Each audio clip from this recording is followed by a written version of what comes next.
Hi, so this is a video about doing head measurements. So in the event that you are not able to do an actual head tracing, then there are a series of measurements that you can take.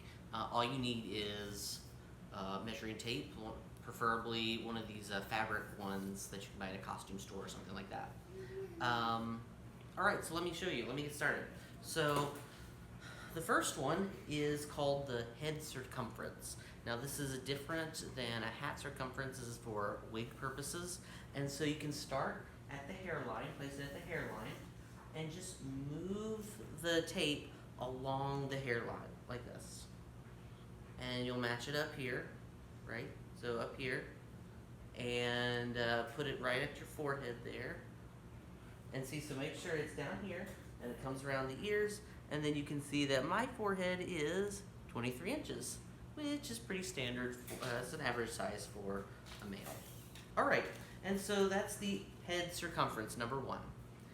Number two, very important, is the forehead to the nape. Now the nape is called, it's this part right back here at the back, it's called the nape. And so you take your tape, put it right here at your hairline, and this is flat against your head, and then you would move it down to the bottom right where your hair meets the skin down there. That's your nape. And I can put my finger here, and you can see that mine is 14 inches. Alright, so then you would write that down, forehead to nape. The next one is sideburn to sideburn over the top of your head. Now this is very important if you are doing Elvis tribute artist or another look-alike character performer. Depending on where you want their sideburn to be. If you do not want a sideburn on your wig, then you would look at, so I'm going to look at my natural one. So let's pretend like I didn't want like a Elvis or a larger sideburn. Then I'd probably just go right up to here.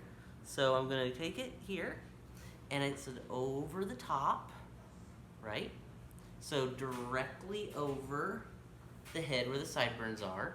And we'll stop it right there. Make sure that they're even, right? Even, right here. And so I can look, and that looks like it's 12 3/4. Okay, so I write that one down. That is sideburn to sideburn over the top. Now we're going to do temple to temple around the back. Now your temple, you can feel where your temple is, right? When you press it, it kind of hurts and gives you a headache. But it's this little area where the hair pops out there, right? You can kind of see that. And so I'm going to put my measuring tape here.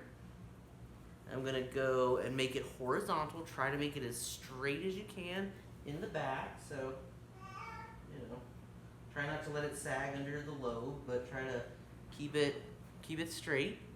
And so I'm going to put it where the hair starts, and I'm going to move it here, right there. And I'm going to mark it with my finger, 15 inches. So this is very important because this helps me to pad out the block and make the occipital lobe here rounded in the appropriate shape for the back of the wig. Now, so that's temple to temple around the back. Now I'm going to do temple to temple around the front, right? So you're going to basically complete the circle. But now I know how far, when I'm drawing the hairline, now I know how far to draw the temples. So let's see, it's looking like, you want to probably do this in front of a mirror, I would think. So this is about 7 1/4 for me. So now when I'm drawing the hairline on a block, I know where the forehead starts to the back of the block. I know where these temples are. And if I'm doing Elvis or I'm doing someone else, then I know what their hairline's supposed to look like, so then I can draw that in, and I know where to stop because of the temples. The two others is ear to ear over the top. Now this one can be tricky, right? So you need to go over the top directly from ear to ear. Now when I say ear to ear, what I'm talking about is take your measuring tape and kind of tuck it behind the ear. Because when I do wigs, I make sure the wig falls right behind the ear and not over top. So don't go to the very top, because top of the ear, because that'll skew the measurement. So right to kind of tuck it there, then straight over the top, and here. So I can kind of see it's right there. Looks like 12 1/4 for me. So this is very important too, because when I'm drawing out the hairline, I need to know where the sideburn is. So I have this measurement, I know to draw it back a little bit, put the sideburn, and now I know where to curve the ear. Right? And so my last measurement, I have 2 more measurements. The next one is from the ear to the nape. And your nape back here, most of them have either points, or they're rounded, or they're square, something, or they come around to the side. So you want to take your measuring tape, and so go to the top of your ear now, right where you did that other measurement. Just place it right there, and then just run it diagonally to the edge of that point. So let me see, I can feel the point right there. Run it diagonally, and this is going to be about 4 inches on me. That's pretty standard too, around 4, from 3.5 to 5, depending on the size of the head. So that is ear to nape, and the last measurement is the nape measurement, and this is going to tell me how wide your nape is. So, I can kind of feel right there. You can do this straight across, and mine's going to be about 5 inches, and that's pretty standard too.